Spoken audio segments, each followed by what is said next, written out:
के online platform पर आपका स्वागत है। हमने लास्ट सीरीज में देखा था कि जो है एमपीपीएससी और यूपीएससी में कौन कौन से प्राचीन भारतीय इतिहास के जो है टॉपिक से प्रश्न आते हैं।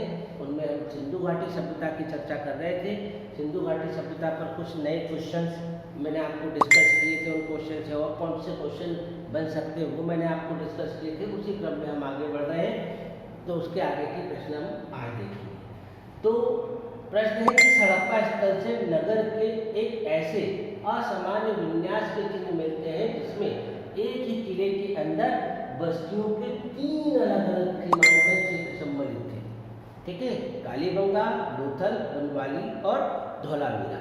तो धौलावीरा ऐसी जगह थी जहाँ पर जो नगर था वो 3 श्रेणियों में बटा हुआ था। एक को उच्च,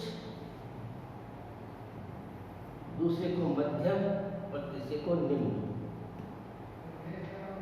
टीला कहा जाता था। पश्चिमी टीला, पूर्वी टीला और मध्यमी टीला।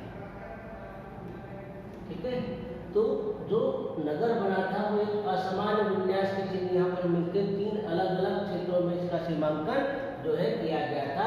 तो धौलावीरा ऐसी जगह थी जहाँ पर 3 जो है टीले मिले हैं। सामान्यतः 2 टीलों पर सिंधु घाटी सभ्यता के स्थल होते थे, लेकिन यहाँ पर 3 टीले मिले हैं। 3 टीलों की जो है जानकारी यहाँ से मिलती है। जहाँ तक बात करें धौलावीरा नामक नगर की खोज की, तो लगभग 1967-68 में इसकी खोज हुई। जेपी जोशी के द्वारा, जगतपति जोशी के द्वारा इसकी खोज की गई। लेकिन उत्खनन कार्य की अगर बात की जाए तो डॉक्टर बिष्ट ने किया। उत्खनन मतलब इसको खोज कर निकाला, लेकिन इसकी जानकारी पहली बार जोशी जी को हुई और उत्खनन किसने किया? डॉक्टर बिष्ट। तो डॉक्टर बिष्ट ने इसका जो है उत्खनन का काम किया। एक और फैक्ट नया मैं आपको बताना चाहूँगा इसमें, जो आपको क्वेश्चन लगाते हुए ही मिलेगा। जो है बुक, टेक्स्ट बुक में जनरली ये नहीं आता, लेकिन एग्जाम में पूछा जा सकता है, पूछा गया है कि धौलावीरा किस नदी के किनारे है। जर्नल किताबों में इसका विवरण नहीं दिया गया है। तो आपको याद रखना है कि धौलावीरा जो नगर है वो मानसर और मानहर नदियों के संगम पर स्थित है। इसका विवरण सामान्यतः बुक्स पर नहीं मिलता है। याद रखिए, रिसर्च के बाद ये चीज़ें जो है निकाली गई है। तो मानसर एवं मानहर,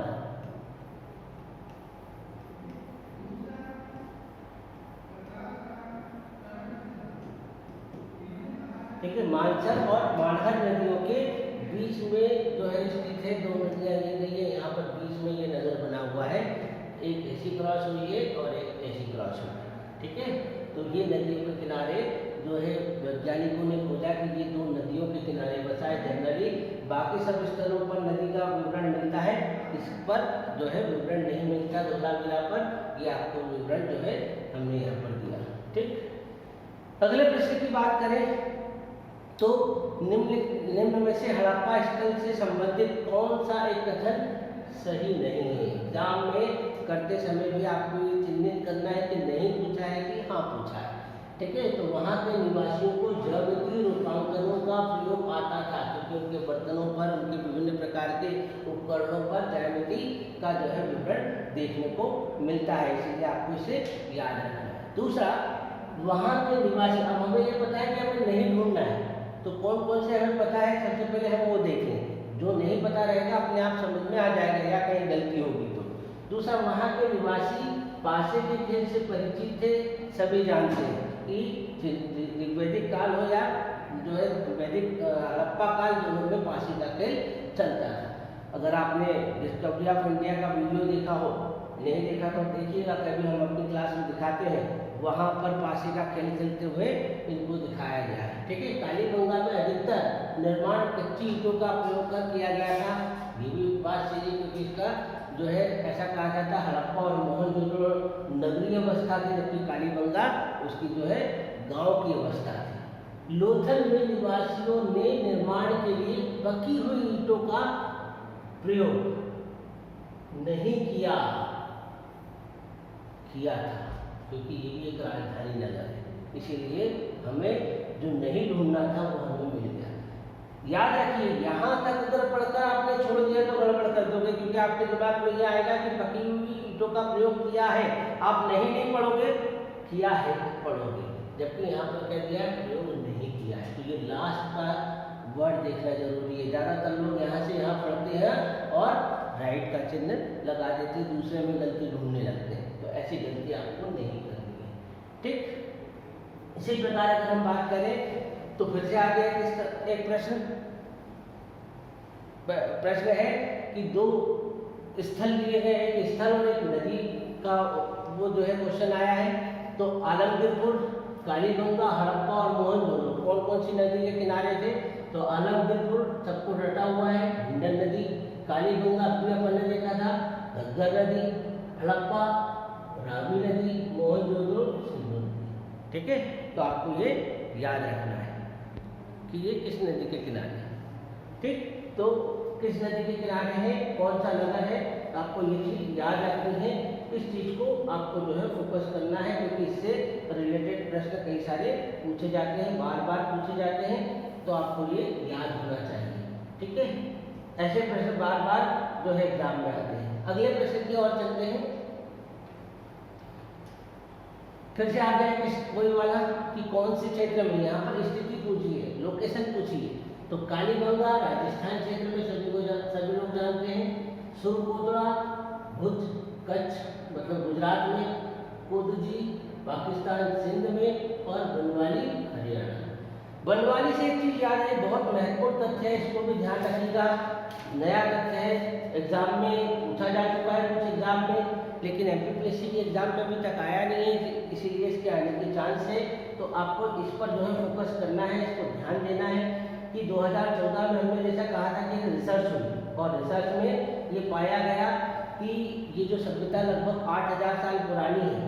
तो इस सभ्यता में एक चीज और देखने को मिली, एक चीज के बारे में जानकारी और मिली कि एक स्थल है उत्तर भारत में, हरियाणा में,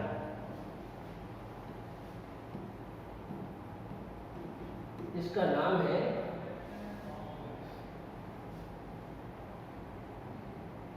भ्रिडाना। ये जो स्थल है 2014 में इसको खोजा गया। 2014 से पहले जनरली ये कहा जाता था कि सिंधु घाटी सभ्यता का सबसे प्राचीन जो स्थल है जो खोजा गया है वो हड़प्पा है, लेकिन जब 2014 में भ्रिडाना को खोजा गया तो कहा गया कि ये अब जो है हड़प्पा में सबसे प्राचीन स्थल है। हालांकि हड़प्पा सभ्यता का नाम हड़प्पा नामक नगर के उस पर ही पड़ा है, लेकिन अभी ये जो नई खोज हुई है 2014 में, तो आपसे प्रश्न पूछा जा सकता है कि 2014 की खोज के अनुसार कौन सा सबसे पुराना नगर है हड़प्पा सभ्यता का? तो भ्रिडाना आपको याद रखना है। नया फैक्ट है, एग्जाम में कई बार आ चुका है, एमपीपीएससी जैसे एग्जाम में नहीं आया है, आपको याद रखना है। तो हरियाणा के फतेहाबाद जिले में स्थित है। ठीक है, गांव है और इसे खोज करके निकाला गया। सिंधु सभ्यता का सबसे प्राचीन नगर इसे कहा गया क्योंकि इसकी स्थापना लगभग 7560 ईसा पूर्व हुई। तो सबसे प्राचीन नगर अभी के समय में कौन है? भ्रिडाना। महत्वपूर्ण तथ्य है, आपको याद रखना है। ठीक, अगले प्रश्न की ओर चले तो पूछा है कौन से स्थल से कौन सी चीज प्राप्त हुई है ना? तो आपको जो है इसे याद रखना है कि कौन सी जगह से कौन सी चीज जो है प्राप्त हुई है। तो सबसे पहले जो है काशी की नर्तकी मोहनजोदड़ो से पाई गई है, आपको इसको याद रखना है, ये चीज गलत ना हो, इस चीज पर फोकस आपको करना है। ठीक है, तो काशी की नर्तकी मोहनजोदड़ो से, फारस की मुद्रा लोथल से, ठीक है, दूसरा पाषाण पुरुष नृतक हड़प्पा से, और अग्नि वेदिका के साक्ष्य कालीगंगा से। ठीक है, तो आपको इस चीज को याद रखना है, इसलिए मैंने जल्दी से इसे बता दिया कि सबको रटा हुआ है, केवल यहाँ पर गड़बड़ कर सकते हैं, बाकी तीन चीज रटी हुई है तो यहाँ पर गड़बड़ नहीं करना। ठीक है, सिंधु घाटी सभ्यता की अधिकतर मोहरे निर्मित है, पहले भी बता चुका हूँ, कहाँ से? सेल खली से बनी हुई। तो सेल खली इसका सही आंसर है। सिंधु घाटी के निवासियों को किस धातु का ज्ञान नहीं था? कई लोग गड़बड़ करते हैं, नहीं करना है। सोने के बारे में पता था, चांदी के बारे में पता था, तांबे के बारे में पता था, लेकिन लोहे के बारे में जानकारी नहीं थी, क्योंकि ये उत्तर भारत और दक्षिण भारत में उत्तर वैदिक काल के लगभग पाया जाता है, जिसका काल 1000 BC के लगभग है, जबकि सिंधु घाटी सभ्यता 2000 BC के पहले की है। ठीक, तो ये कुछ प्रश्न थे सिंधु घाटी सभ्यता पर, जिनको आपको याद रखना है। निम्नलिखित में से कौन सी सिंधु घाटी सभ्यता की सबसे प्रमुख विशेषता है? ठीक है, अर्थव्यवस्था, धार्मिक जो है जीवन, नगर योजना और सामाजिक जीवन। यहाँ पर इस प्रश्न का आंसर है नगर नियोजन या नगर योजना। ये सिंधु घाटी सभ्यता की प्रमुख विशेषता थी, लेकिन प्रमुख व्यवसाय या प्रमुख गतिविधि के केंद्र के रूप में कृषि कर्म को, उद्योग पूछे तो कृषि कर्म को याद रखना है। ठीक है, और कृषि कर्म के आधार पर ही व्यापारिक गतिविधि करते थे, लेकिन मेन कृषि कर्म था। ये चीज आपको गलत नहीं करनी है। तो इस प्रकार आज हमने देखा सिंधु घाटी सभ्यता के बारे में, सिंधु घाटी सभ्यता की जो है क्वेश्चंस के बारे में कि कौन कौन से क्वेश्चन पूछे जा सकते हैं। इसके अलावा बहुत सारे प्रश्न और है जो कि आपको फैक्ट के रूप में याद है कि 12,99,000 क्षेत्र में फैली हुई है लगभग। इसके अलावा आपका जो है इसका जो आकार है त्रिभुजाकार है, त्रिभुजाकार क्षेत्र में ये फैली हुई है। एक प्रश्न ये पूछा जाता है कि ऋग्वेद में जो है सिंधु घाटी सभ्यता को क्या कहा गया है? तो हरियूपिया, हरियूपिया। ठीक है, आपको याद रखना है। कई बार प्रश्न पूछा गया है, फिर पूछा जाएगा, इसीलिए आपको ये शब्द याद होना चाहिए। एक और प्रश्न सिंधु घाटी सभ्यता का ये पूछा जाएगा आपसे कि सिंधु घाटी की सभ्यता के लोगों का मुख्य भोजन क्या था? तो आपको याद रखना है गेहूं। क्या याद रखना है? गेहूं। तो मुख्य भोजन था गेहूं। ठीक, ये कुछ ऐसे चैप्टर्स हैं जो कि ज़्यादा पूछे जाते हैं, इसीलिए हमने इसको ज़्यादा डीप में डिस्कस किया। मेरी कोशिश थी कि उस चैप्टर को भी कवर कर दूं और क्वेश्चन भी कवर कर दूं। ऐसे ही 2, 3, 4 जो टॉपिक हैं प्राचीन भारत के, मध्यकालीन भारत के और आधुनिक इतिहास के मैं लेकर के आऊँगा आपके एग्जाम के पहले।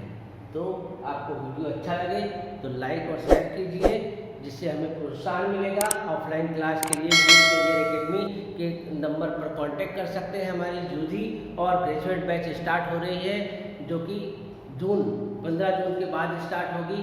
आप रजिस्ट्रेशन जारी है, आप हमसे जुड़ सकते हैं, आकर के क्लास ले सकते हैं। मिनिमम फीस में उच्चतम जो है गारंटी, उच्चतम क्वालिटी की गारंटी, साथ ही साथ कम फीस में आपको जो है यहाँ पर मंथली इंस्टॉलमेंट के आधार पर जो है सुविधा प्रोवाइड की जाएगी। और यहाँ पर लाइब्रेरी सुविधा भी आपको जो है उपलब्ध कराई जाएगी। तो आप हमारा बैच ज्वाइन कर सकते हैं और अपनी सफलता के लिए अधिकतम प्रयास हमारे साथ मिलकर के कर सकते हैं। धन्यवाद, फिर मिलेंगे नेक्स्ट वीडियो में।